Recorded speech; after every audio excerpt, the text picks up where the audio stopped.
Hey guys, welcome to the vlog. Welcome to the studio. Today we'll talk all about DJing. Again, a DJ tutorial kind of. This one will be all about how to actually record your first mixtape, podcast, DJ mix, whatever you want to call it, why you should record it, and what actually to do with it, because it's the most crucial part to actually being able to advance as a DJ. As beautiful to me, so stay.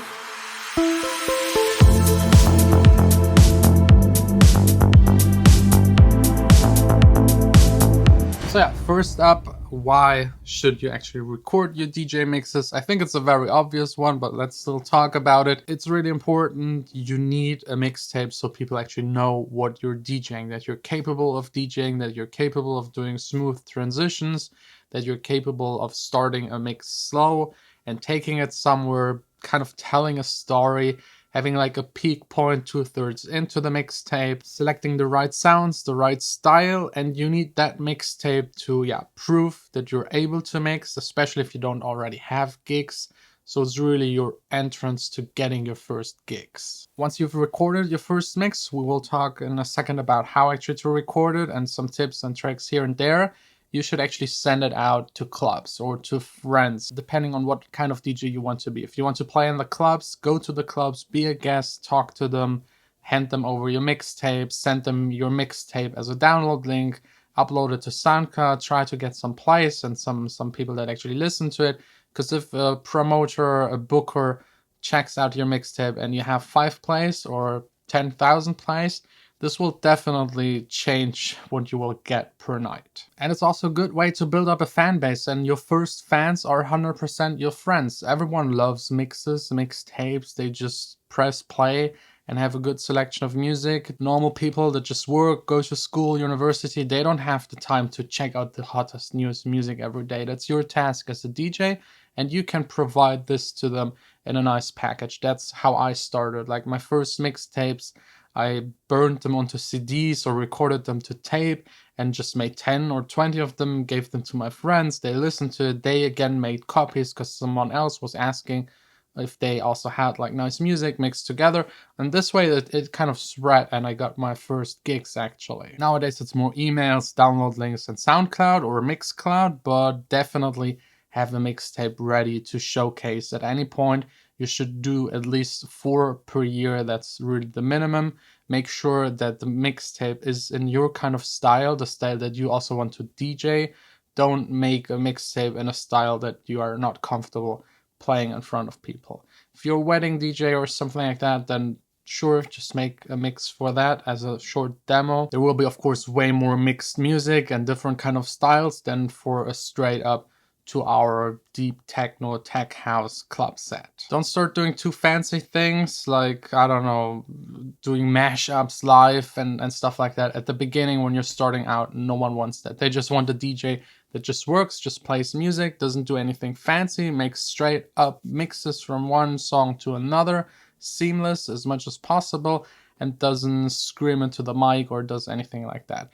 If you want to scream into the mic, if you want to play mashups or just cut fade to the next song and scream again into the mic, you need definitely to produce and make it to the big festival stages.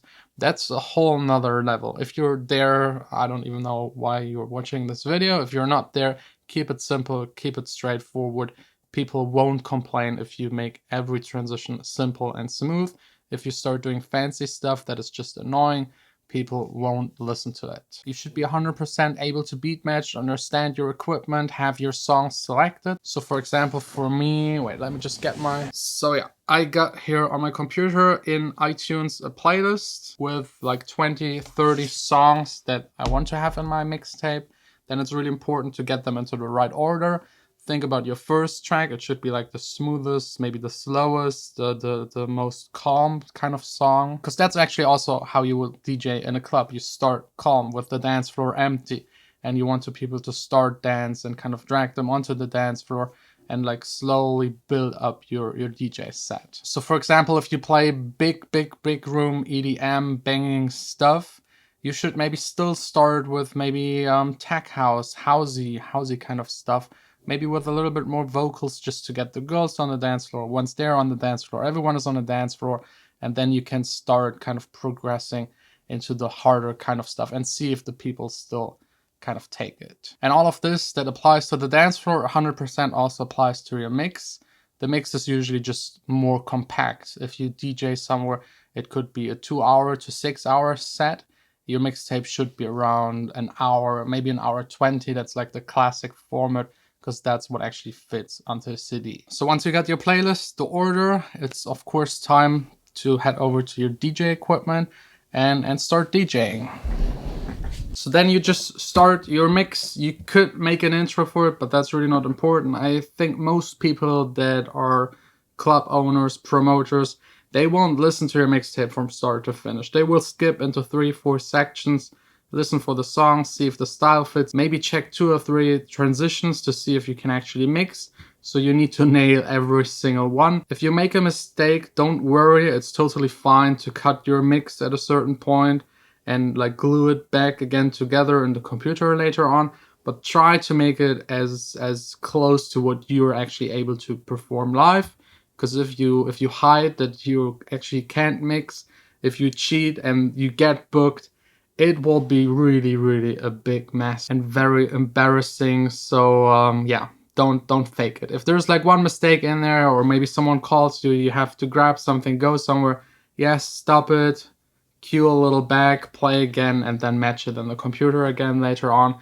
But let's get to the recording part. The recording part is pretty straightforward. All you need is one cable. This one right here. On one side, it's normal a jack, and on the other side, cinch. The cinch goes into the mixer. Most mixers have like a special output for recording. You see here on the Denon mixer, it says record.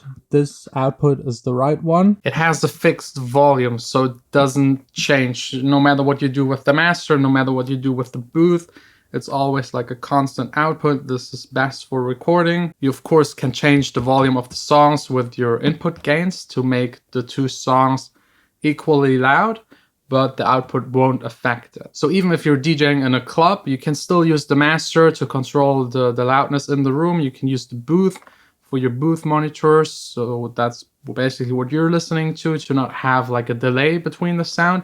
And the record one is like a third one, and you then just plug this right here either into your laptop and record it internally with your MacBook, for example.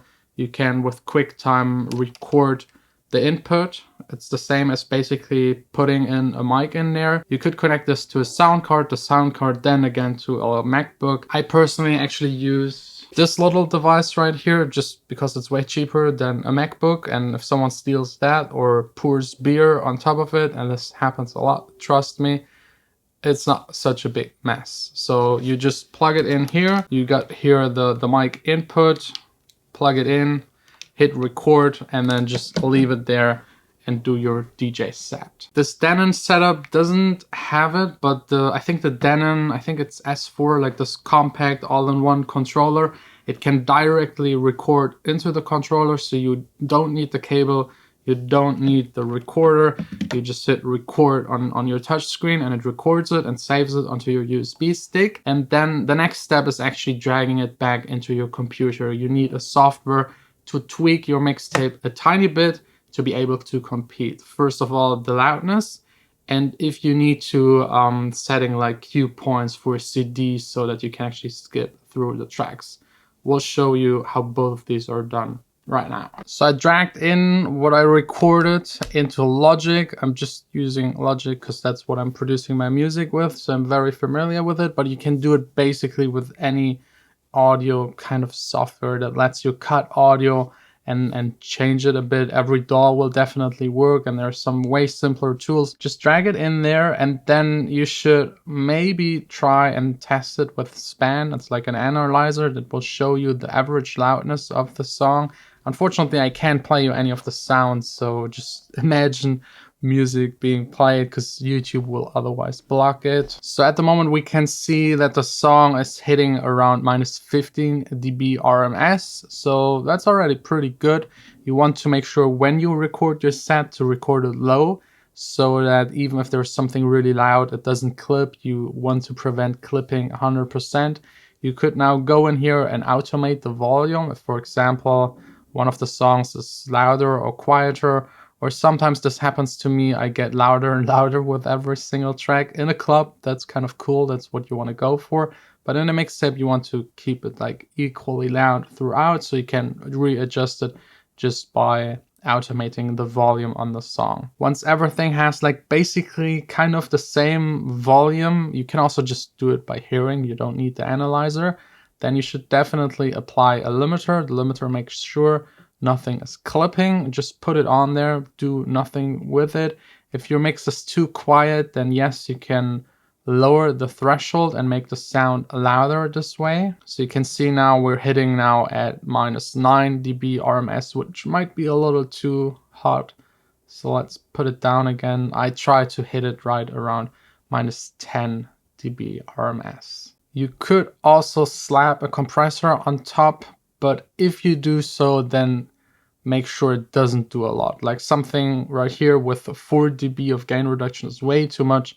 Maybe put it at 1 dB of gain reduction. It's kind of picking up the peaks and reducing them a little, making your songs more compressed, more compact, and this way more equally loud, and kind of glues everything a little together.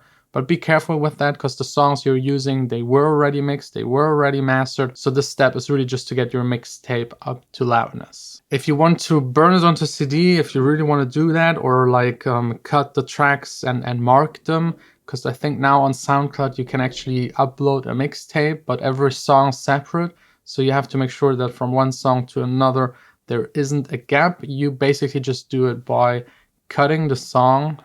So here in Logic, I just get my scissor tool, cut it wherever it makes sense. I would usually go for the point where for the first time the new track is audible 100%. Don't take the middle point of both songs being mixed, because then someone clicks and is listening to like a mix from one song to another, but just half of it. So make sure that the mark points are where the next song is actually fully there, where the vocal starts, the bass is kicking, and these kind of points where the other song is entirely out. And then you just have to render those as MP3 or WAV, whatever you prefer, and make sure there is no end or start to it, and then just put all of them either into your CD burning program, if anyone is still doing that. And there's usually a little box where you can click that there is no gap between the songs. And then you should be able to play it on any kind of CD system. If you do it for SoundCloud, just upload all of them. If you do it for Mixcloud, I think in Mixcloud itself, you can mark the songs and give it a name or something, or the ID. And yeah, you're pretty much all set up for a mix. And yeah, you're pretty much all set up. You got your first mix, send it out to the right people. Do this at least 4 times a year. Send it out to your friends, post it on your social medias, make sure everyone knows that you're a DJ and what kind of music you're playing, and that you're able to transition from one song to another seamlessly, and people will start thinking about you and start booking you, because everyone has a birthday party that might need a DJ, and if they think about DJs and think about you because they listen to your mixtape and they liked it, that's very likely that they will book you, and from there you can just work your way up to the clubs and festivals. But eventually you also will have to start producing, probably. If you want to tour worldwide, there's actually no other way around. So hope you learned something, got a little insight. Thanks for watching. Tomorrow back again here in the studio. It's a special day for Leonard, so tune in.